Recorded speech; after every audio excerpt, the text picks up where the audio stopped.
হায় রে জীবন আমাদের, কি জীবন পার করি আমরা।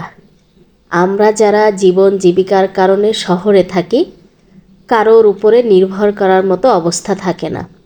পরিবার ছাড়া যখন থাকি, দেখা যায় সাথে শ্বশুর শাশুড়ি বাবা মা কেউ থাকে না, তখন অবস্থা আমাদের খুবই খারাপ। কারণ কোনো কারণে যদি একটু অসুস্থ হই, তখন দেখা যায় হোটেল রেস্টুরেন্ট এগুলোর উপর নির্ভর করতে হয় খাওয়ার জন্য, বিশেষ করে খাওয়ার জন্য। শহরের মানুষ নিজে না রান্না করতে পারলে কোনো সমস্যা নেই, বাইরের খাবার কিনে খেয়ে নেয়। তো আমাদের অবস্থাও তাই। একটুতে একটু কিছু হইলে আর দেখা যায় চুলোর পাশে যাইতে পারি না, রান্না করতে পারি না, তখন বাইরের খাবারের উপর নির্ভর করতে হয়। আর এটা শুধু একদিনের জন্য না, প্রায় সময় হয়। তো আজকে সারাদিন আমাদের এরকম বাইরের খাবার খাওয়া হয়েছে। কারণ আমি হঠাৎ করেই একটু অসুস্থ হয়ে পড়ছিলাম, আমার মাথায় খুবই প্রেশার দিছিল, মানে খুব মাথায় চাপ ছিল। তো আমি কোনোভাবেই চোলার পিঠে যাইতে পারিনি, আমি ঘুমাইছিলাম। তো খাওয়া তো লাগবে, বেঁচে তো থাকতে হবে। বেঁচে থাকতে হলে খাবার লাগবেই। কারণ আপনি কতক্ষণ না খেয়ে সোজা হয়ে দাঁড়ায় থাকবেন?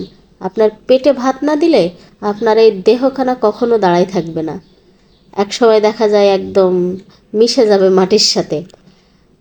তো আমরা দুপুরবেলা গেছিলাম লাঞ্চ করতে। তো রেস্টুরেন্ট থেকে আমরা লাঞ্চ করে চলে এসেছি, আর এখন হচ্ছে রাতের বেলা। রাতের বেলা আমি কিছুই রান্না করিনি। রাতের বেলাও আমার খারাপ লাগছিল, সারাদিনই আমার আজকে খারাপ লাগছে। তো রাতের বেলা আবার ওর বাবা বাইরে থেকে আমাদের জন্য আবার ডিনার নিয়ে আসছে। তো কি নিয়ে আসছে? এখানে হচ্ছে নান, রুটি, সবজি। তো এটাই হচ্ছে আমাদের শহরের মানুষের জীবন। শুধু আমার বাসায় না, প্রায় বাসায় দেখা যায় এরকম হয়। আর বেশিরভাগের সকালবেলা তো মানুষ একদম পুরো বাইরের খাবারের নাস্তার উপরে থাকে। হয় রুটি কিনে নিয়ে আসবে, বা হোটেলে যেয়ে খাবে, বা পাউরুটি নিয়ে এসে বাসায় খাবে। আমরা সকালবেলা নাস্তা করেছি আমি পাউরুটি দিয়ে, তো ওটাও তো বাইরের খাবার। তো দেখা যায় সারাটা দিন আজকে এই বাইরের খাবার খাওয়া পড়ছে। ওই যে মানুষ নির্ভর দেখা যায় সহজে হয়ে যায়। আবার তারপরে দেখা যায় শহরের মানুষ, জানি না একটু অলস প্রকৃতি কিনা, আমরা মনে হয় একটু অলসই। মানে আজকে নাই অসুস্থ, বেশিরভাগ টাইম দেখা যায় মানুষ বাইরের নাস্তা কিনে খায়, বাইরের উপরেই কেন জানি নির্ভর করে। তো এভাবেই জীবন চলে যাচ্ছে।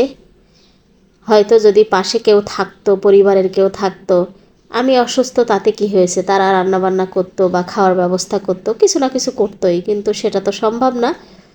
তো যাই হোক, এই ছিল আজকে আমার সারাদিনের ভিডিও। আমি কিছুই করতে পারিনি, শুধু খাওয়া দাওয়া। তো